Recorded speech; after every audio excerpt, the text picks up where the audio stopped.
Oh, we're gonna have to get really geeky on this one. It wouldn't be a OnePlus launch if there weren't some kind of controversy or some kind of gotcha that OnePlus is trying to pull a fast one on you. Main camera sensors. Does the OnePlus 12 have a stacked CMOS sensor? This has been brewing up a little on social media, some posts on Reddit. I've been getting people asking me questions about the differences between the OnePlus Open camera and the OnePlus 12. There is one tiny little difference on the spec sheet between these two phones. The main camera on the OnePlus 12 is using a Sony sensor labeled the LYT 808. The OnePlus Open's main camera is using a sensor labeled the LYT T808. There you go. They're different camera sensors. The OnePlus Open has the real stacked sensor, and OnePlus is trying to scam you with the OnePlus 12. Smash that bell icon, and what do you think about the OnePlus cameras? Drop a comment down below. Or that would be the extent of a lot of these conversations. And the OnePlus 12 is only just now shipping out to consumers, and the OnePlus Open is an expensive foldable, so there aren't a lot of people who are genuinely daily drivering both of these phones. We gotta take just a moment to briefly explain CMOS camera sensors. Over the last several years, we've seen some exciting developments in how sensors are constructed and how good they are at soaking up light. Starting out with just a regular CMOS sensor, a lot of the tech bits kind of get in the way of how light will flow and be acquired. I'm grossly oversimplifying this technology, by the way. I'll be linking some of the Sony articles underneath this video if you want a little bit more of a catch up on how this tech really works. But then we saw an exciting development with something called the backside illuminated sensor. It moved some of those tech bits out of the way, and that improved the sensor's ability to soak up light. Then Sony improved on the backside illuminated style sensor, and we get something called a stacked sensor. And Sony, the company making a lot of these new advanced camera sensors, they're not resting on their laurels. They've now just revealed yet another improvement to this kind of sensor stacking technology, something they're calling two-layer transistor pixel structure. Each of these evolutionary milestones, CMOS, backside illuminated, stacked sensors, and now two-layer transistor pixel structure, each one of these along the way has improved a sensor's ability to soak up light. So that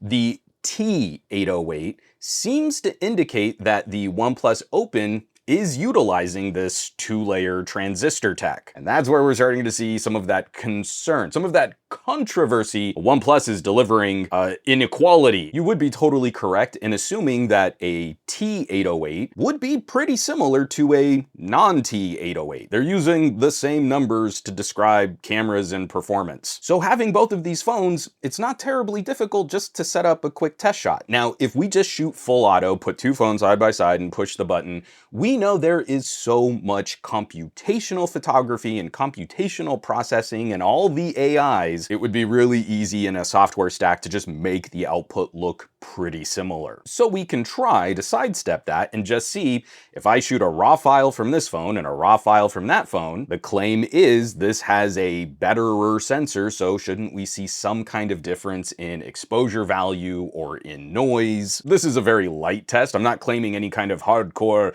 scientific laboratory kind of examination, but my main claim has been, for a phone starting at $799, the shooting experience has been exceedingly similar to the more expensive foldable. I quickly threw up a tripod, I put both phones on the tripod, I matched the ISO and the shutter speed, and I did have to kind of play around a little bit with like the white balance and the new tone settings the new master mode on the OnePlus 12 has. So these two phones meter slightly differently, but locking in comparable settings, my office was pretty dark. It looked a little like this to my eye. Setting up a shot at the same ISO and the same shutter speed, I think the OnePlus 12 is ever so slightly a touch brighter. The overall scene is pretty close, but I'm seeing some of the highlights on the dog's fur right between its eyes. Yeah, they're getting a little brighter. And I'm pretty confident that this isn't some kind of like stacked DNG advantage or some kind of raw plus mode for the OnePlus 12. When we really do push into a raw plus, we get an image that looks more like this. I do genuinely believe that the OnePlus Open probably is using a slightly more expensive camera sensor. This is also a significantly more expensive phone than what OnePlus is selling on the OnePlus 12. But trying my best to do an oranges to oranges scenario, I'm getting a tiny bit brighter of an image out of the OnePlus 12. But beyond this new sensor technology, there are more traditional ways that we can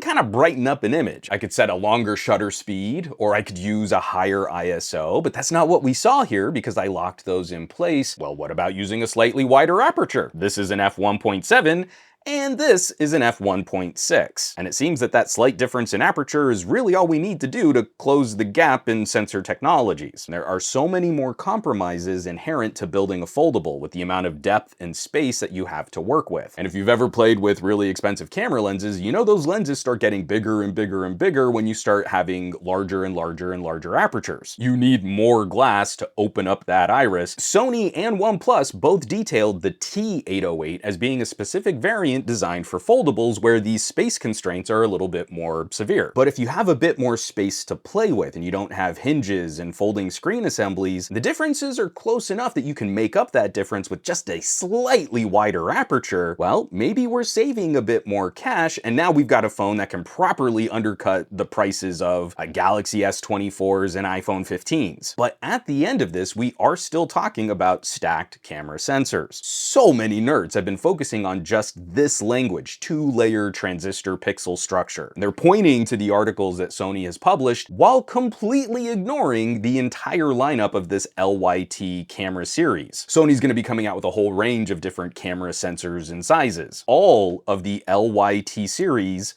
are stacked CMOS sensors. So it's still correct to say that this is one of the newest Sony stacked sensors available in any phone today. It's the LYT 808. But I've been rambling on for a bit. I've been talking more than I thought I would. I even put up a script for this one. I just put up the camera and I started talking. To wrap all this up and put a nice little bow on it, it's really critical that we don't get hung up on one line of text in a spec sheet and deciding that that's some kind of deal breaker or controversy or some kind of scam. I can confidently tell you that the minor differences between these two phone cameras are basically impossible to decipher when you're out shooting in real world conditions. They're both really close and they're both a lot of fun. So pick one up and shoot some photos with it, and I think you'll like what you're gonna get. And thank you for coming to my tech talk. As always, thanks so much for watching, for sharing these videos, subscribing to the channel. All the support lately has been absolutely fantastic. Those of you who have been clicking on links in my video descriptions or hitting my home site, SomeGadgetGuy.com, or maybe you've joined the list of names scrolling by on your screen from my Patreon. That's patreon.com/SomeGadgetGuy. This list is basically the coolest collection of tech pals in the universe. So I hope you'll check them out. Now, you know where you can find me around the rest of the internet. I'm basically at SomeGadgetGuy everywhere, but these days I'm trying to spend a bit more time on the Mastodons, sharing fun photos over on the Flickrs, a little less so on the Facebooks and the Instagrams, and definitely not on the Twitters. And I will catch you all on the next video.